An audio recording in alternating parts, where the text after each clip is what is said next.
नमस्कार दोस्तों। दिल्ली के मुख्यमंत्री अरविंद केजरीवाल को गुरुवार यानी 21 मार्च को शराब घोटाले के मामले में गिरफ्तार किया गया। गिरफ्तारी से पहले केजरीवाल को पूछताछ के लिए ईडी ने 9 सम्मन जारी किए थे, लेकिन गिरफ्तारी से बचने के लिए दिल्ली सीएम पेश नहीं हो रहे थे।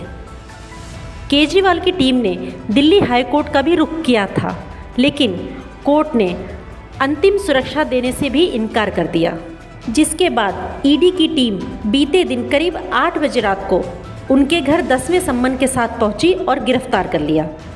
इस मामले से पहले आपको बता दें कि 2 नेता सिसोदिया और राज्यसभा सांसद संजय सिंह ईडी की हिरासत में हैं। तो आइए जानते हैं इस रिपोर्ट में क्या है पूरा मामला और ईडी ने सीएम पर क्या आरोप लगाए। क्या है दिल्ली एक्साइज पॉलिसी मामला। आम आदमी पार्टी पर दिल्ली में शराब घोटाले के आरोप जुलाई 2022 में पहली बार लगा था। इस खुलासे की फाइल दिल्ली के मुख्य सचिव नरेश कुमार ने उप राज्यपाल यानी एलजी विनय कुमार सक्सेना को सौंपी थी, जिसमें प्रक्रियात्मक कमियों की ओर इशारा किया गया था। इस रिपोर्ट में यह भी कहा गया था कि आबकारी मंत्री मनीष सिसोदिया के मनमाने फैसले लेने की वजह से दिल्ली के राजकोष को 800 करोड़ से अधिक का सरकार को नुकसान हुआ। इस रिपोर्ट में यह भी आरोप लगाया गया था कि लाइसेंस शुल्क जुर्माने पर छूट और विस्तार के लिए आपके नेता और दिल्ली के सरकार ने शराब व्यापारियों से रिश्वत ली है और इन पैसों का इस्तेमाल आपने पंजाब और गोवा में होने वाले विधानसभा चुनाव में किया है। बाद में एलजी द्वारा यह रिपोर्ट सीबीआई को सौंपी गई, जिसके आधार पर मनीष सिसोदिया की गिरफ्तारी हुई थी। इसके कुछ दिनों बाद संजय सिंह को गिरफ्तार किया गया और अब दिल्ली सीएम अरविंद केजरीवाल को। दिल्ली की नई शराब नीति क्या है? क्या था सरकार का मकसद? दिल्ली सरकार ने राज्य में नई शराब नीति लागू कर सरकार को इस कारोबार से बाहर निकालने की सोच में थी, ताकि इस क्षेत्र में और भी ज़्यादा राजस्व कमाया जा सके। इस नीति के तहत दिल्ली को 32 जोन में विभाजित किया गया था, जिनमें से प्रत्येक में 27 शराब की दुकानें रखी गई थीं, यानी 272 नगर पालिका वार्डों में से प्रत्येक में 2-3 निजी शराब।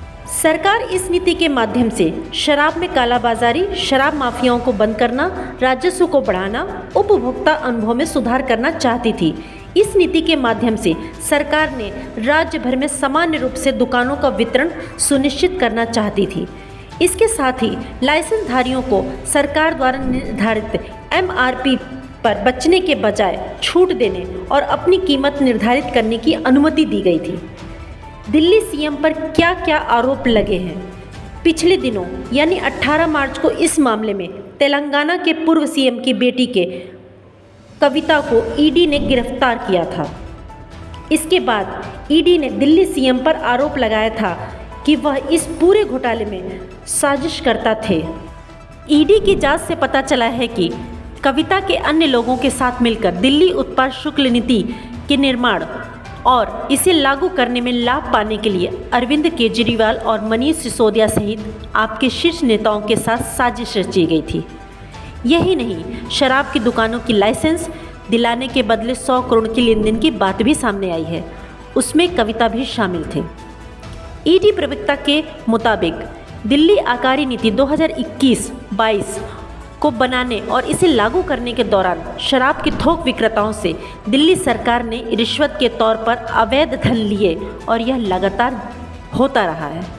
इस दौरान ईडी द्वारा कहा जा रहा है कि शराब घोटाले का मुख्य आरोपियों में से एक समीर महेंद्र से दिल्ली सीएम ने वीडियो कॉल पर बात भी की थी और सीएम ने उसे सह आरोपी विजय नायर के साथ काम करना जारी रखने के लिए भी कहा था। विजय नायर को अरविंद केजरीवाल ने अपना लड़का भी बताया था, जिसके साथ समीर महेंद्र डील करता था। तो ये थी दिल्ली शराब घोटाले से जुड़ी हमारी रिपोर्ट। आपको कैसी लगी रिपोर्ट कमेंट बॉक्स में ज़रूर बताएं। साथ ही इस पूरे मामले पर आप क्या कहना चाहते हैं कमेंट बॉक्स में लिखें और हाँ, हमारे चैनल को सब्सक्राइब करना ना भूलें। धन्यवाद। स्तरीय शिक्षा दिल्ली के बड़े बुजुर्गों को बेहतरीन और मुफ्त इलाज दिया, दिल्ली के लाखों परिवारों को मुफ्त बिजली दी, घर घर तक पानी पहुंचाया, बड़े बुजुर्गों को तीर्थ यात्रा करवाई और माताओं बहनों के लिए मुफ्त बस यात्रा का इंतजाम किया।